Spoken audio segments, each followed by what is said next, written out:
Este es un mensaje del pastor John MacArthur, traducido y predicado en español para el mundo de habla hispana.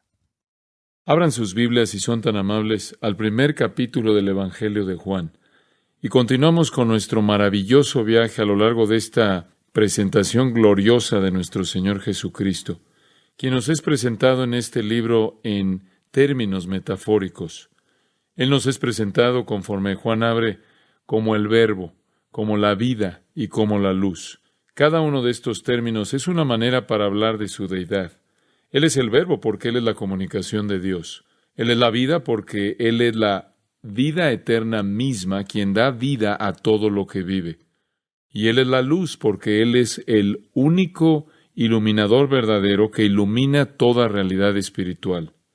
Quiero leer la apertura de este Evangelio una vez más, comenzando desde el versículo 1 hasta el 14 para que lo tengan en su mente.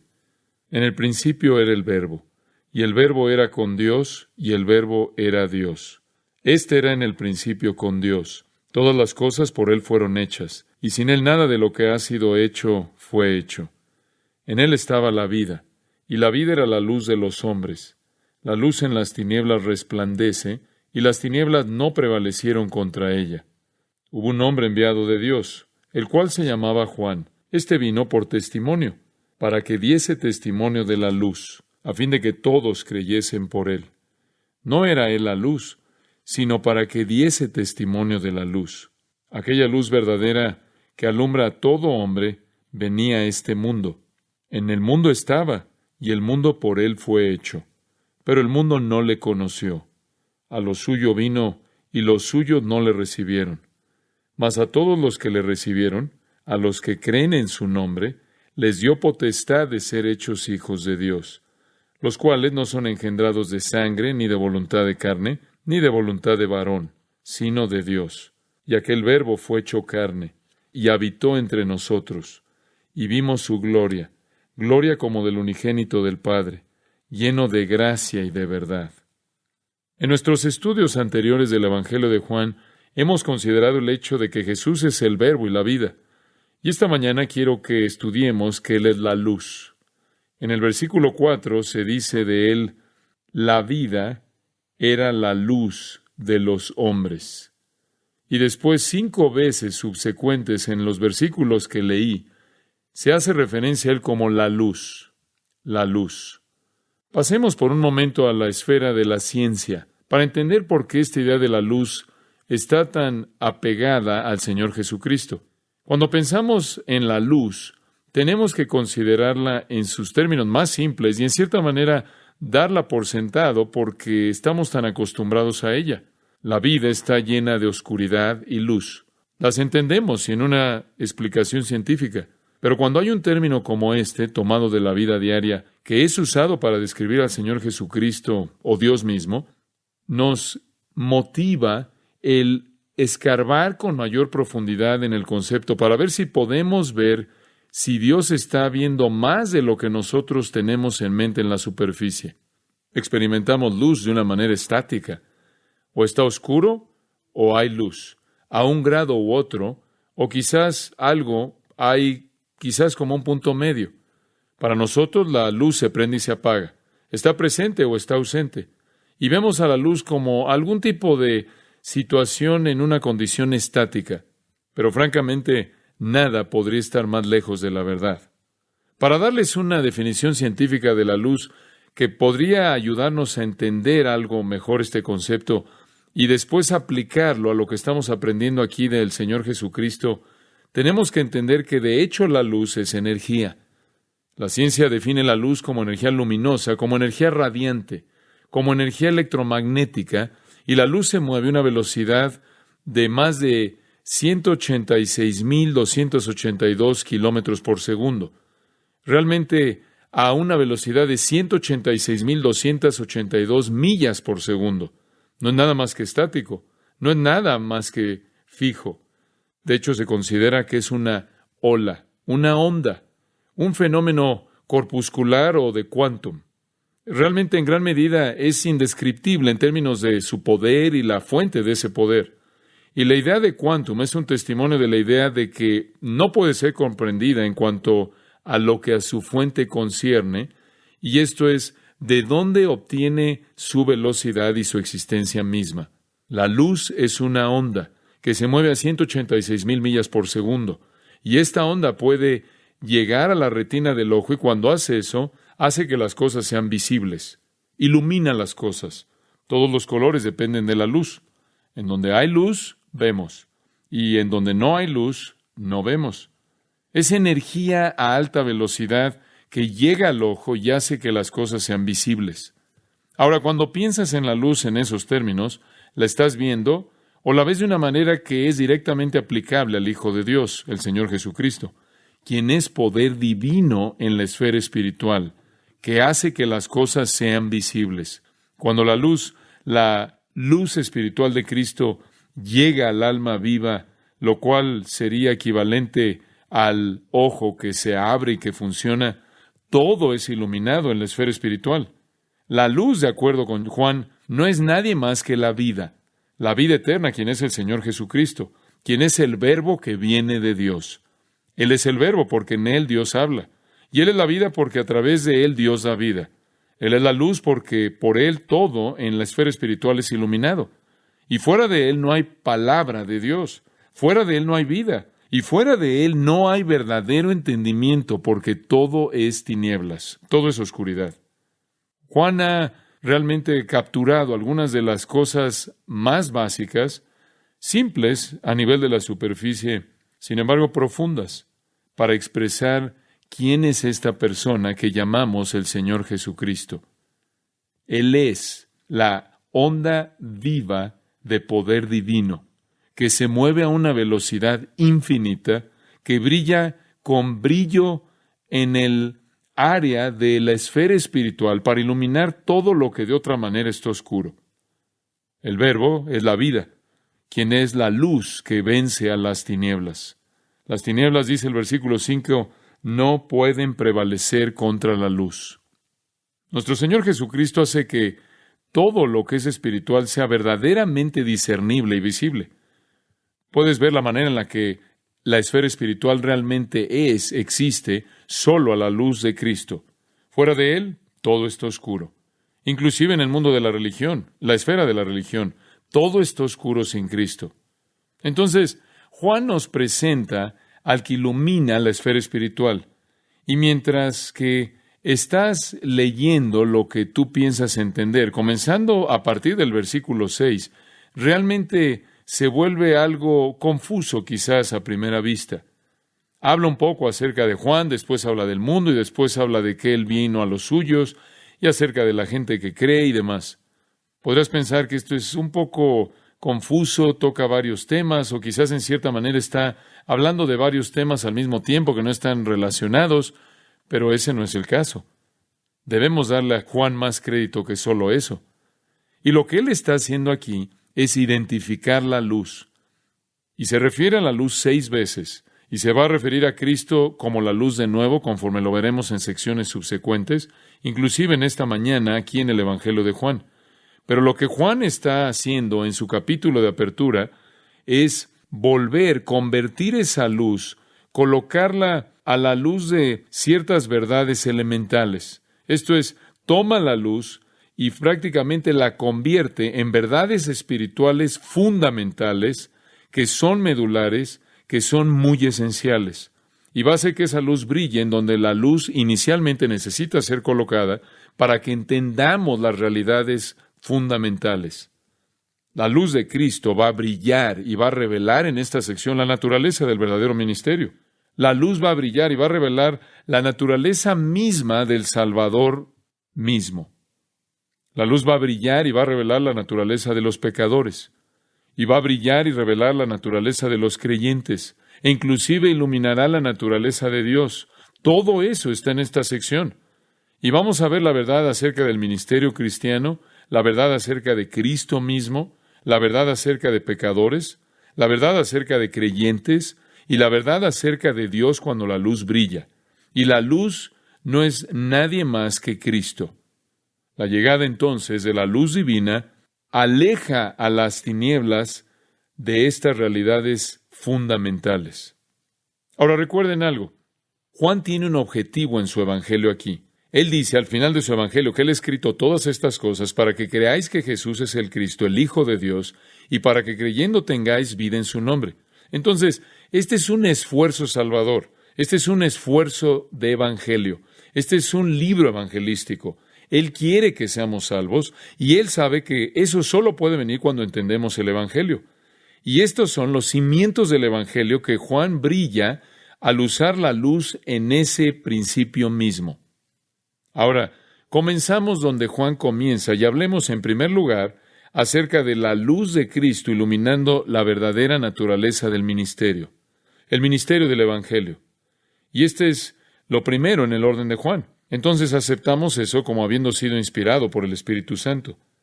Y nos dice aquí en el versículo 6, hubo un hombre enviado de Dios, el cual se llamaba Juan. Este vino por testimonio o para un testimonio, para que diese testimonio de la luz, a fin de que todos creyesen por él. No era él la luz, sino para que diese testimonio de la luz. La esencia del ministerio del Evangelio, el cual es la responsabilidad de todo predicador, todo creyente, todos debemos estar dando testimonio de Cristo. La esencia de la naturaleza del ministerio del Evangelio se encuentra aquí establecida desde el principio de este Evangelio. Debido a que el propósito de este Evangelio es evangelístico, esto es crítico para Juan. Es crítico para Juan que entendamos la naturaleza del ministerio cristiano y por qué como creyentes en el mundo, y por qué algunos de nosotros predicamos, y cuál debe ser el tema de nuestra predicación. Pero vamos a retroceder y comenzar en el versículo 6. Estudiaremos los versículos 6 al 13. El cambio aquí es muy abrupto. Observen ahí en el versículo 6.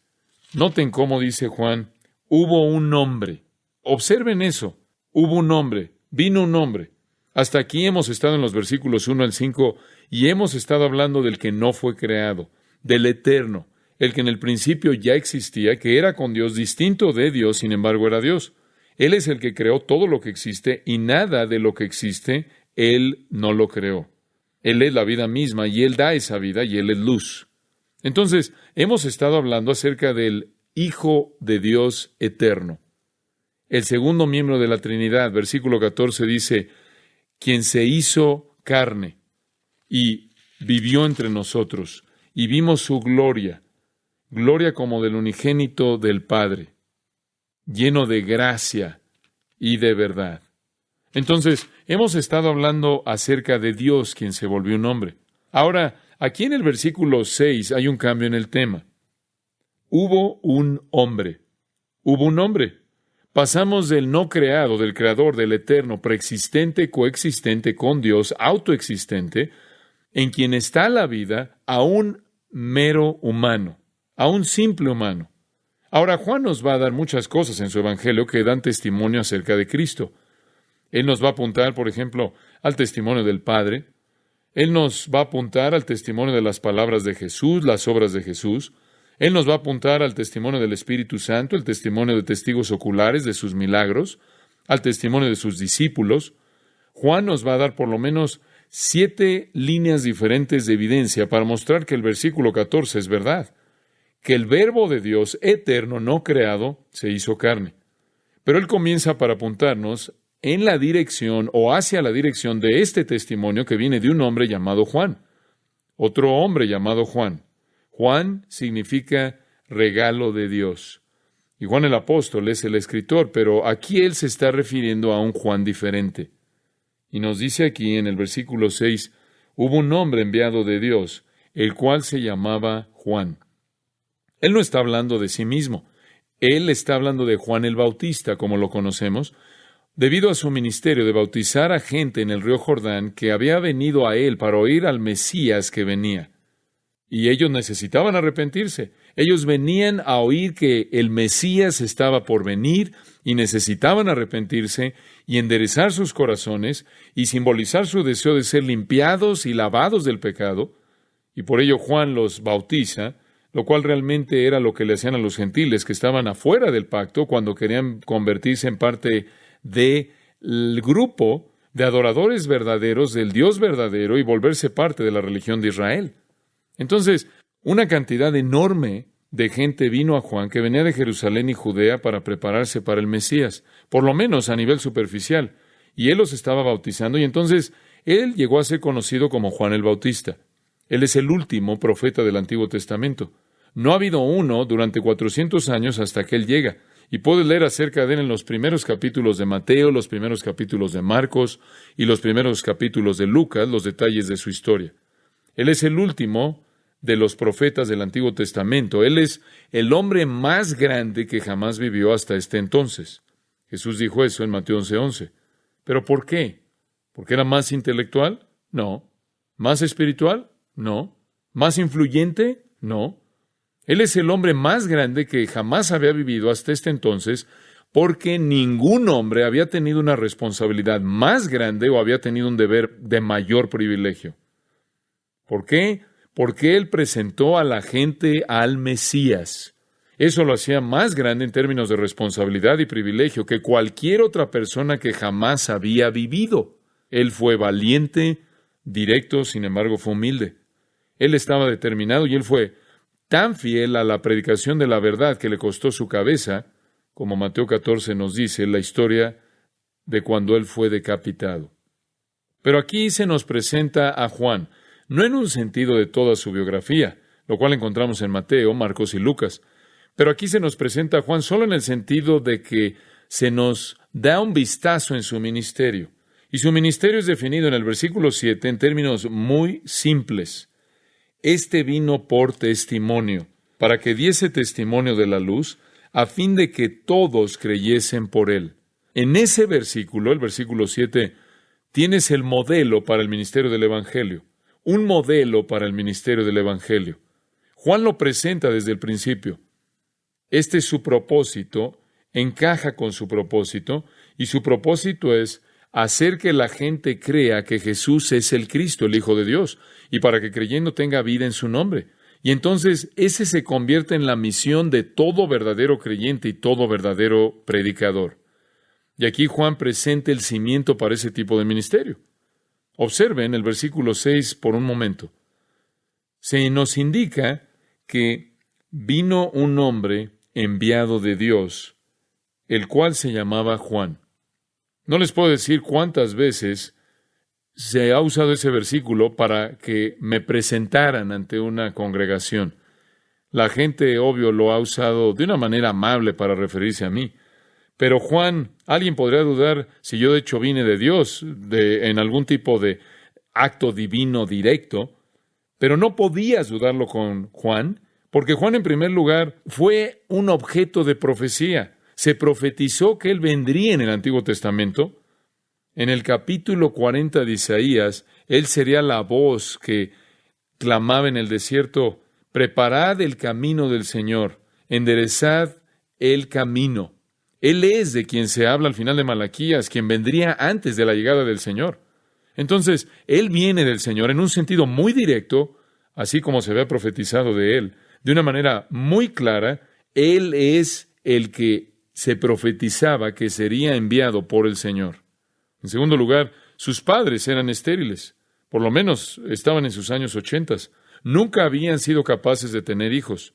Él es concebido de manera milagrosa, lo cual añade otro componente al hecho de que él definitivamente fue enviado por el Señor.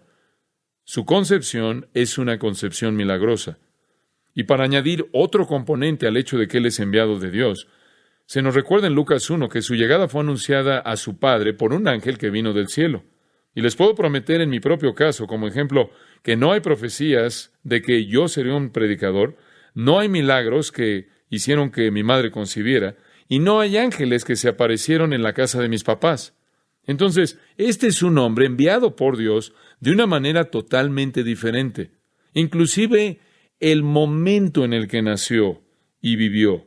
En Lucas 1:80 dice que había un día para su aparición pública y Dios había ordenado ese mismo día. Él es el verdadero profeta. Y de hecho, en Mateo 14 y Mateo 21 leemos que todo mundo pensaba que era un profeta. Todo mundo creía que él era un profeta debido a la naturaleza de su ministerio y la naturaleza de su predicación. Entonces, este profeta valiente, poderoso, humilde, llega. Pero Él es un hombre. Y aquí es donde encontramos el contraste. El Señor Jesús existió desde toda la eternidad, pero Juan existió en un punto en el tiempo. El Señor Jesús es el Creador eterno. Juan es su creación. El Señor Jesús es Dios, pero Juan es enviado por Dios. El Señor Jesús es la luz, pero Juan testifica acerca de la luz. Y Él viene, versículo 7, como testimonio, o para dar testimonio, para que diese testimonio. Él vino como un testigo, y hace que la palabra testigo parezca como que se está refiriendo al hombre cuando dice vino por testimonio. Pero no es así. Él vino por testimonio, para que diese testimonio, y esto es lo que expresa el griego, porque en el griego no es una persona, sino el mensaje, marturia, el mensaje. Él vino para un mensaje. Él vino para un mensaje, para testificar. Ambos términos vienen de la misma raíz. Uno es la forma del nombre. Él vino para un mensaje, para dar un mensaje. Él vino para dar un testimonio. Él vino para un testimonio, para dar un testimonio. Y la otra, martureo, es el verbo. Ambos términos se encajan. Él entró, por así decirlo, a la corte del mundo y dar evidencia de que Cristo es el Hijo de Dios. Esa es la razón por la que vino. Él vino como un hombre que tenía la verdadera evidencia del cielo con respecto a la luz. Él tenía los hechos por los cuales iba a dar el mensaje, el testimonio a la corte del mundo para que ellos entendieran la verdad acerca de la luz. Ahora, observe usted la frase de la luz. No puedo enfatizar eso lo suficiente. El ministerio del Evangelio es acerca de la luz. Tiene que ver con Cristo. Consiste en dar los hechos, la verdad, la evidencia acerca de quién es Él, por qué vino y lo que Él ha hecho. Eso es el ministerio del Evangelio. Presentar los hechos acerca del que es el Verbo, la vida, la luz, el Señor Jesucristo, y demostrar que de hecho el Verbo se hizo carne y habitó entre nosotros durante 33 años, desplegó su gloria, la gloria misma que le pertenece al que procede del Padre, lleno de gracia divina y verdad. Todo el ministerio cristiano verdadero se establece aquí como un ministerio que está dominado por Cristo, que está centrado en Cristo. Esta es la verdadera naturaleza del ministerio cristiano. Es acerca de Jesucristo, trata de Jesucristo, y Juan apunta a la gente al Salvador. Ahí en el versículo 15, Juan está dando su testimonio. Él está clamando, él está gritando a toda voz, él está gritando fuertemente y dice, este es de quien yo decía, el que viene después de mí es antes de mí, porque era primero que yo. Entonces él está hablando acerca del que, aunque era hombre, también es el Dios eterno. Él dio testimonio constante acerca de Cristo. En el versículo 29 él apunta a Jesús y dice, en estas conocidas palabras, he aquí el Cordero de Dios, que quita el pecado del mundo. Versículo 30, este es aquel de quien yo dije, después de mí viene un varón, el cual es antes de mí, porque era primero que yo. Versículo 34, este es el Hijo de Dios. Versículo 36, he aquí el Cordero de Dios. Ese es su testimonio. Este es un testimonio centrado en Cristo. Y continuó siendo el sujeto o el tema de su predicación. Este es un cimiento sobre el cual Pablo construye cuando él dice en 1 Corintios 2, porque estoy determinado a no saber nada entre ustedes, excepto a Jesucristo y a Él crucificado. Y Pablo lo describe en 2 Corintios 4, diciendo que el ministerio del Evangelio es proclamar a Jesús como Señor, aquel en quien la gloria de Dios está brillando, nadie más que Cristo. En Hechos 1, versículo 8, Jesús le dice a los discípulos y a los creyentes que el Espíritu Santo va a venir, y ustedes van a ser testimonios de mí. Ustedes van a dar el mismo tipo de testimonio, misma palabra, martures, me seréis testigos, martures, van a estar dando testimonio en la corte del mundo de las evidencias que apuntan a mí, el Salvador, el Hijo de Dios, para que la gente pueda creer en mi nombre y ser salvos. Cristo es nuestro tema. Cristo es el enfoque de nuestra predicación. No hay otro tema, no hay otro sujeto, no hay nada más de qué hablar. Y simplemente para negar cualquier confusión, en el versículo 8, el apóstol dice que Juan el Bautista no era la luz, sino que él vino a dar testimonio de la luz. Eso es lo que los verdaderos predicadores hacen. Eso es lo que los verdaderos ministros hacen. Eso es lo que los verdaderos creyentes hacen. Testificamos acerca de la luz. Juan sabía que él no era la luz. Allí en el capítulo 3, versículo 25, entonces hubo discusión entre los discípulos de Juan el Bautista. Por cierto, cuando ves en el libro de Juan la palabra Juan, el nombre Juan, la mayoría de las veces es Juan el Bautista. Solo hay otro Juan en el Evangelio entero de Juan, y ese aparece 4 veces, y ese es Juan, el padre de Pedro. Juan el apóstol nunca usa su nombre. Él escoge llamarse a sí mismo el discípulo a quien Jesús amaba. Entonces, cuando ves Juan, la mayoría de las veces es Juan el Bautista. Y 4 veces o algo así, la mayoría de ellas al final es el padre de Pedro. Entonces, aquí tenemos a Juan el Bautista, de acuerdo con el versículo 25, y sus discípulos están teniendo una discusión con los judíos, dice aquí, acerca de la purificación. Y vinieron a Juan y le dijeron, Rabí, lo cual quiere decir maestro, mira que el que estaba contigo al otro lado del Jordán, de quien tú diste testimonio, esto se refiere a Cristo, bautiza y todos vienen a él. En otras palabras, se acabó tu carrera. ¿Entiendes eso? Ya no vienen a ti, vienen a aquel de quien tú estabas testificando. Respondió Juan y dijo, no puede el hombre recibir nada si no le fuere dado del cielo.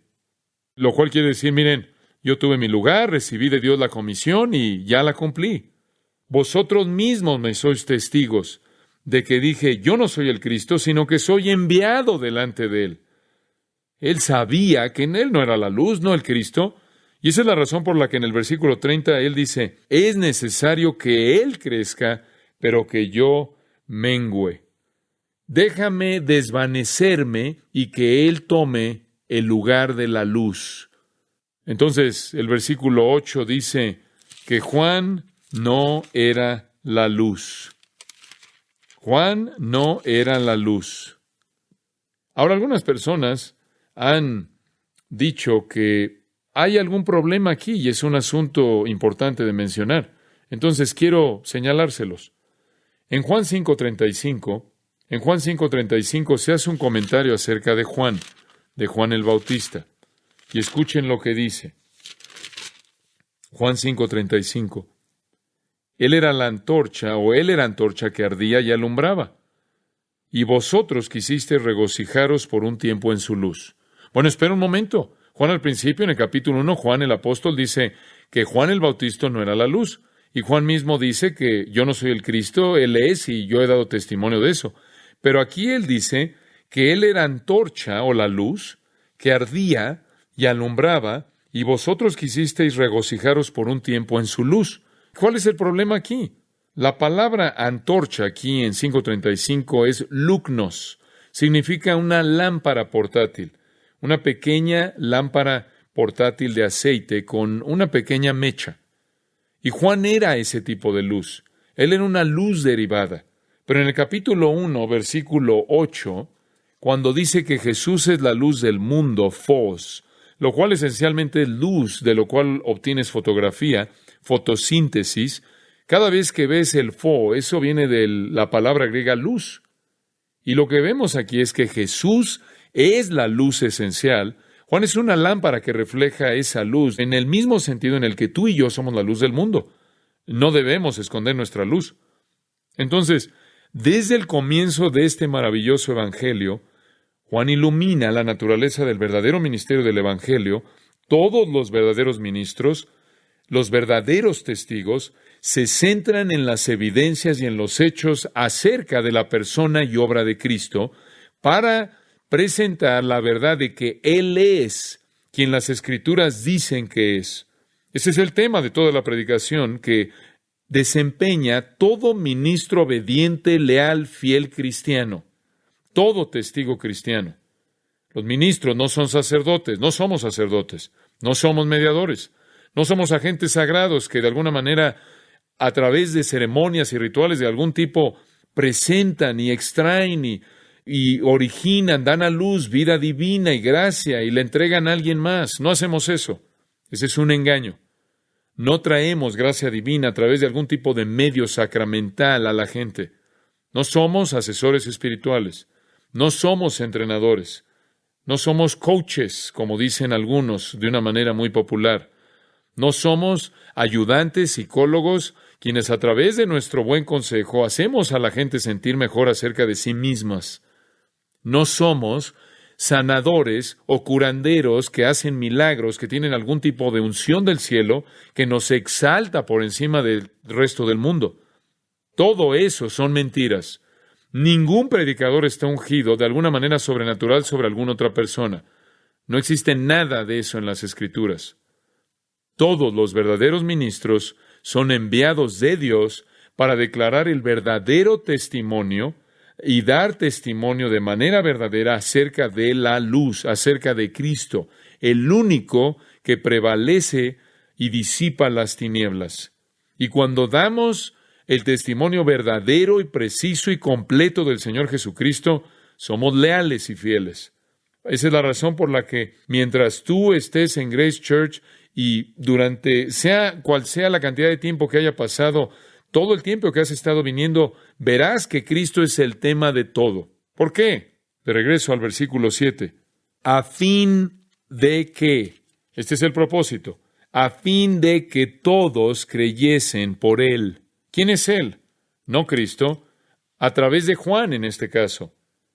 Entonces, Él, Juan, vino por testimonio para que diese testimonio de la luz, a fin de que todos creyesen por Él.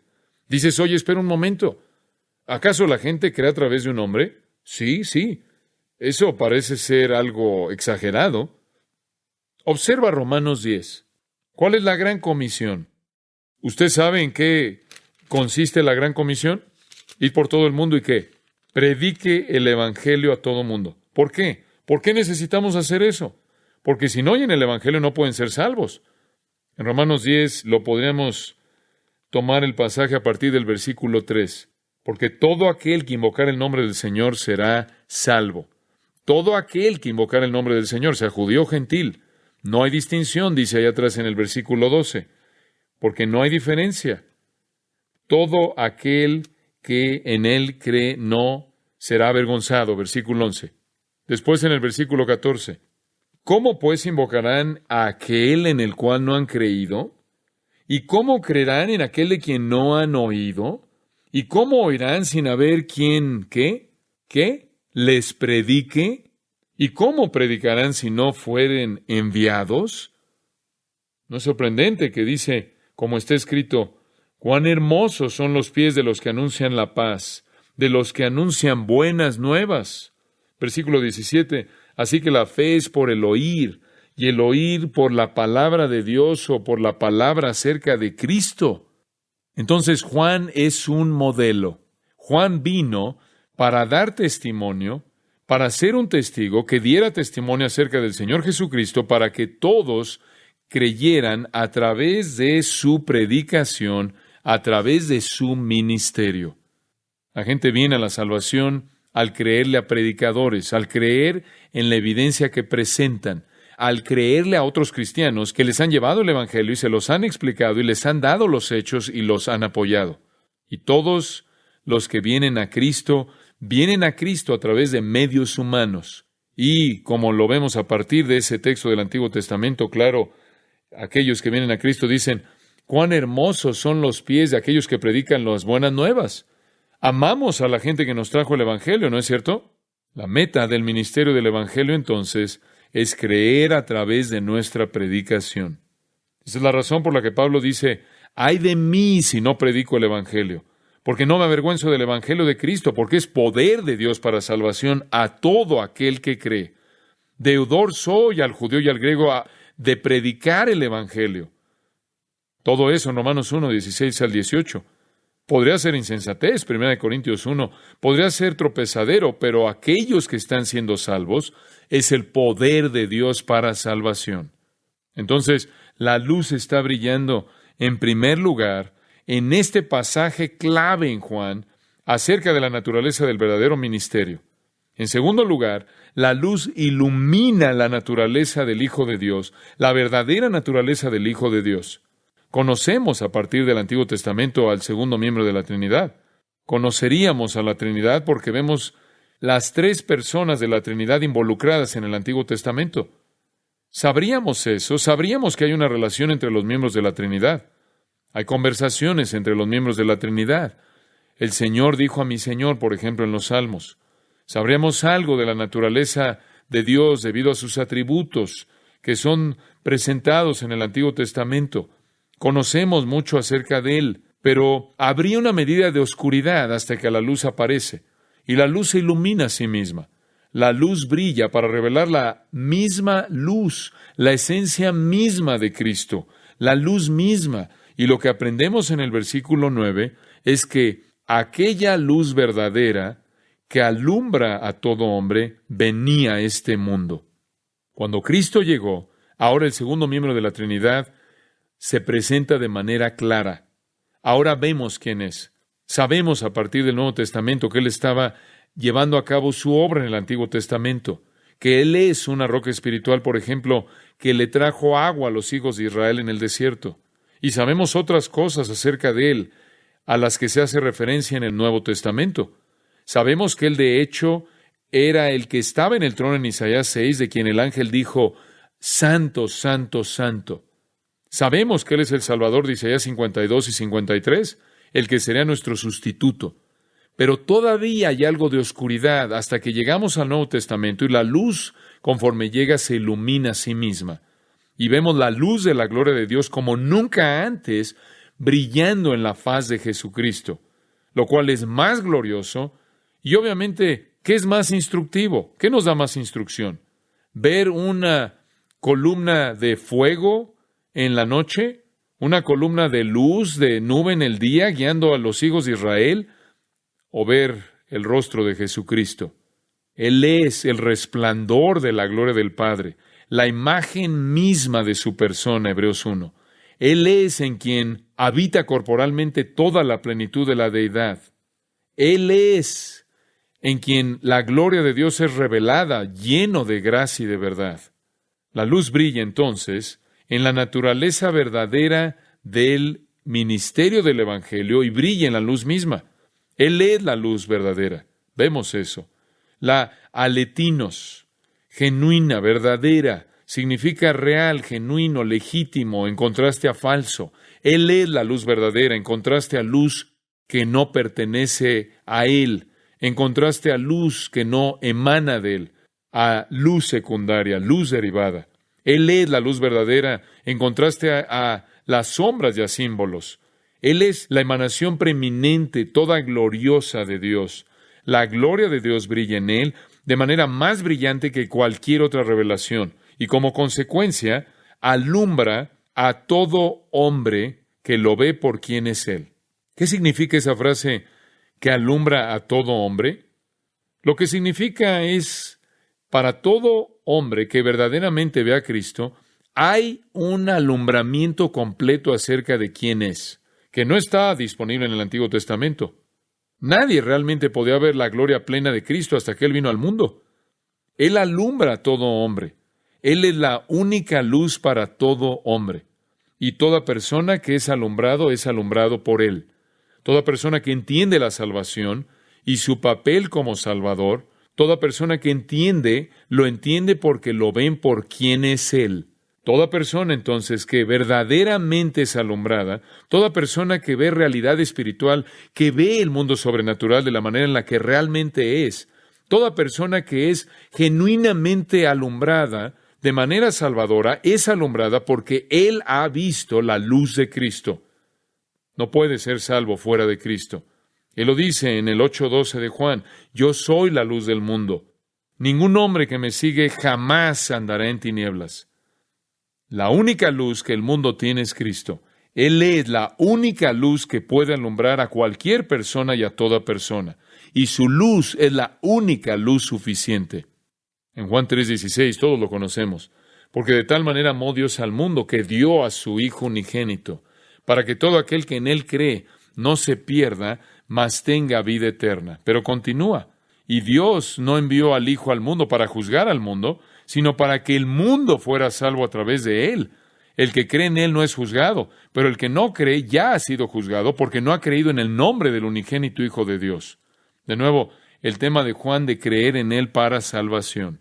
Y después encontramos esto en Juan 3, versículo 19. Y esta es la condenación, versículo 19, que la luz vino al mundo, y los hombres amaron más las tinieblas que la luz, porque sus obras eran malas. Porque todo aquel que hace lo malo aborrece la luz, y no viene a la luz para que sus obras no sean reprendidas. Mas el que practica la verdad viene a la luz, para que sea manifiesto que sus obras son hechas en Dios. La luz de la salvación brilla únicamente en Jesucristo. J.C. Ryle lo expresó de esta manera, y cito, Cristo es para las almas de los hombres lo que el sol es al mundo. Él es el centro y la fuente de toda la luz espiritual. Como el sol, Él brilla para el beneficio común de toda la humanidad, para los altos y los bajos, para los ricos y para los pobres, para el judío y para el griego. Como el sol, Él es libre para todos. Todos pueden verlo a Él y pueden beber de Él salud a partir de su luz. Si millones en la humanidad fueran lo suficientemente locos como para vivir en las cuevas bajo tierra o para vendar sus ojos, su oscuridad sería su propia culpa y no la culpa del sol. De la misma manera, si millones de hombres y mujeres aman las tinieblas espirituales en lugar de la luz, la culpabilidad está en sus corazones ciegos. Pero sea que los hombres lo vean o no, Cristo es el verdadero sol y la luz del mundo. No hay luz para los pecadores excepto en el Señor Jesucristo. Fin de la cita. ¡Qué gran afirmación! Como la luz es la luz que alumbra al mundo, así Cristo es la luz que alumbra a todo hombre. No hay otra luz. Y si aceptas la luz, eres salvo. Y si rechazas la luz, eres juzgado. ¿Cómo se manifestó a sí mismo? Versículo 10. En el mundo estaba. En el mundo estaba. Él estaba en el mundo que Él hizo. Y el mundo por Él fue hecho. Él estuvo en el mundo durante 33 años. Él estuvo presente en su creación. Durante 30 años en Nazaret, la gente lo tuvo ahí en donde vivía. Y la primera vez que Él regresó a predicar, trataron de matarlo. Por 3 años, Él ministró en la tierra de Israel y prácticamente expulsó la enfermedad, expulsó a los demonios, demostró su poder sobre la naturaleza. Él era el misterio de la piedad. Dios en carne humana. Él era el Dios invisible hecho visible. Él estuvo en el mundo mismo que Él hizo. Y Él demostró su poder creador, ¿no es cierto? Dio a la gente miembros corporales, dio a la gente órganos, le dio a la gente ojos, nuevos mecanismos para oír, le dio a la gente vida de los muertos, controló tormentas, anduvo sobre agua. Él mostró su poder creador y Él se desplegó a sí mismo al estar en el mundo. Esta es la más grande manifestación del Salvador, el segundo miembro de la Trinidad, quien sería nuestro sacrificio.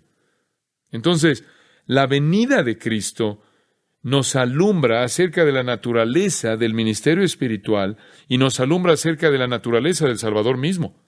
En tercer lugar, la venida de Cristo al mundo como la luz iluminó la verdadera naturaleza de pecadores. Para que el Evangelio esté en tu mente y entiendas su urgencia, importancia y entiendas la verdad de cómo opera, necesitas ver este tercer punto. Y Juan presenta esto de una manera clarísima y probablemente recordará usted estos versículos de memoria. De regreso ahí a la mitad del versículo 10. Y el mundo no le conoció. A lo suyo vino y los suyos no le recibieron. Mire, entendemos que los hombres son pecadores, que engañoso es el corazón más que todas las cosas y perverso. Eso no es nuevo, eso es Jeremías 17:9, allá atrás.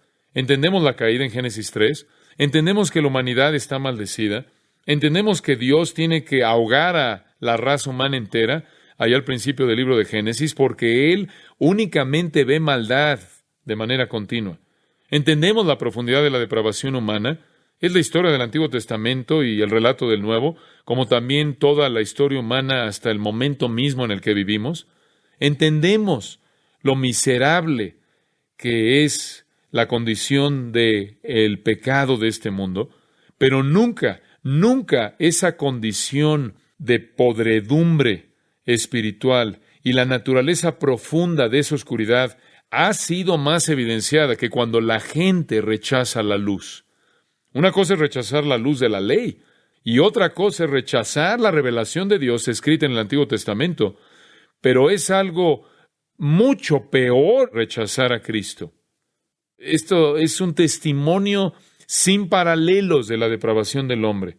Presenta la luz refulgente del cielo, llena de gracia, llena de verdad en el mundo de pecadores, y cuando lo rechazan, tiene la evidencia más dramática de la profundidad de su depravación.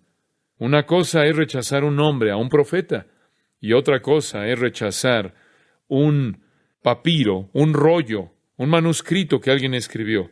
Pero es algo bastante descarado rechazar al Dios viviente en carne humana.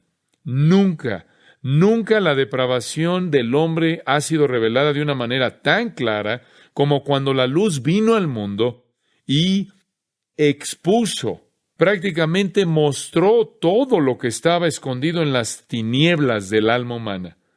Ningún descubrimiento de la pecaminosidad del pecado jamás es tan revelador como este. ¿Qué tan miserable eres cuando resientes, cuando te enojas contra Jesucristo, cuando no crees en Cristo, sea en ese entonces, desde ese entonces o ahora? De nuevo, rechazar la revelación escrita, rechazar la revelación verbal, rechazar un predicador, rechazar un profeta, bastante revelador. Pero rechazar al Señor Jesucristo mismo es la indicación más devastadora de la profundidad del pecado humano. El versículo 10 dice, el mundo no le conoció. Romanos 1 dice, no conocen a Dios. Y Juan 1 dice, no conocen a Cristo. Inmersos en muerte espiritual y ceguera, aman su pecado. Y Juan, como lo acabo de leer en Juan 3, 19 y 20, este es el juicio que viene sobre ellos, que la luz brilla, pero los hombres amaron ¿qué? Más las tinieblas que la luz. Ellos se hunden con mayor y mayor profundidad en la oscuridad. Para aquellos que están pereciendo, la luz es necedad. No conocían a Dios en Romanos 1, no conocen al Hijo de Dios en Juan 1, y ese es el caso todavía el día de hoy. Él dio evidencia amplia a la generación que cuando Él llegó, Él era el Hijo de Dios y ha dejado amplia evidencia en el testimonio de las Sagradas Escrituras. En Juan 5 Él dice, no pueden creer mis palabras, y si no pueden creer mis palabras, no pueden creer en mis obras, y si no pueden creer en mis obras, pueden creer en mi Padre, y si no pueden creer en mi Padre, pueden escudriñar las Escrituras porque son las que hablan de mí.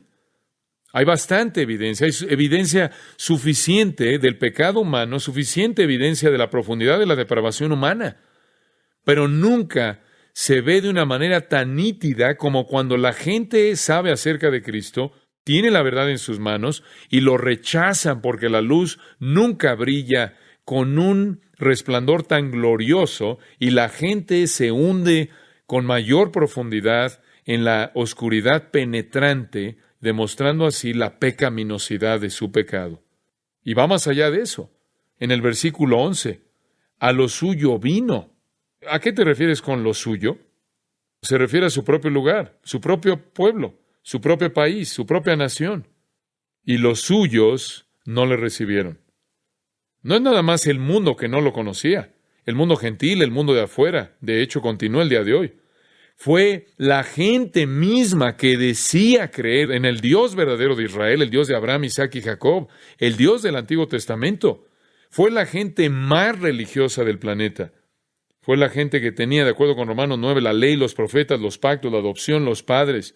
todo lo que Dios había derramado en el pueblo de Israel. Encuentras en la ley, los profetas, los escritos históricos y los salmos, todas esas categorías en el Antiguo Testamento que se usó docenas de veces esta frase por parte de Dios: mi pueblo, mi pueblo. A eso se refiere aquí. Él vino a su propio pueblo, y aquellos que eran por su propia afirmación su propio pueblo no lo recibieron.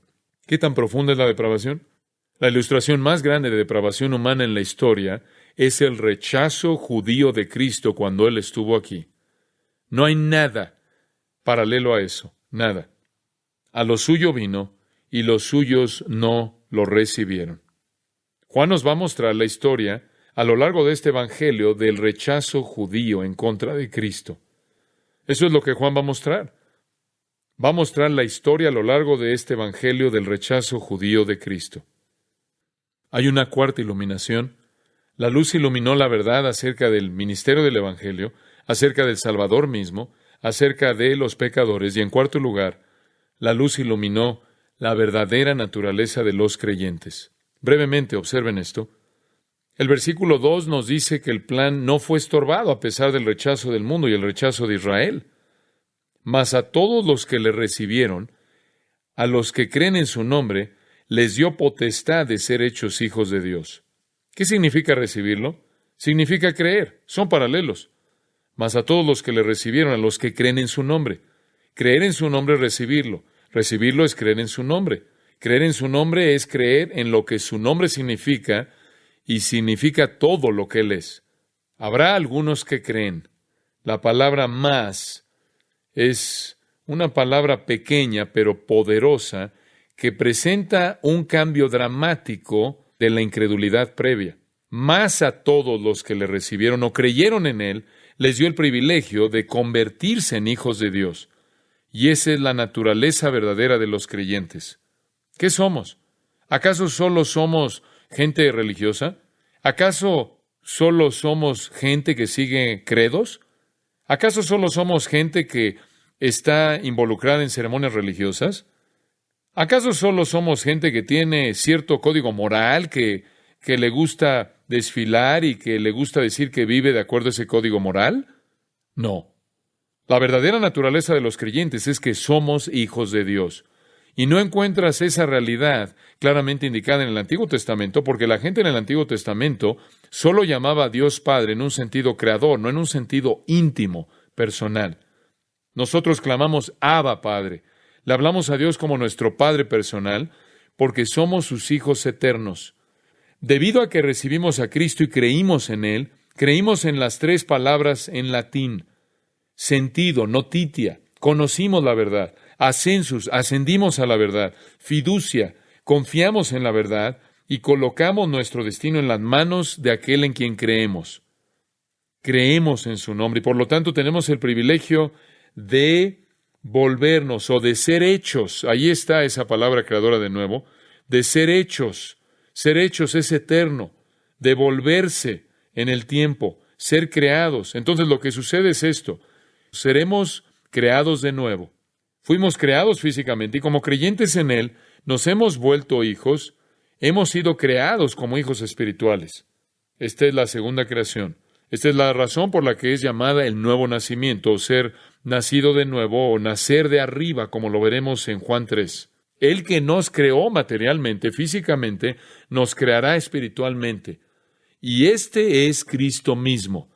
Nada fue hecho sin Él en la creación física, y nadie es recreado espiritualmente tampoco sin Él.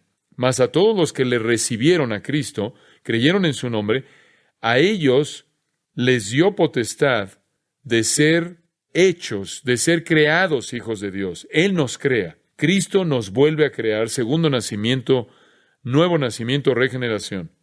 Entonces, la verdadera naturaleza de un creyente no es un seguidor de alguien en el sentido de un alumno, no una persona que es guiado por un código moral o un sistema ético, sino que la naturaleza verdadera de un creyente es que él es una nueva criatura, un hijo de Dios verdaderamente nacido de nuevo. Es verdadero en el sentido eterno.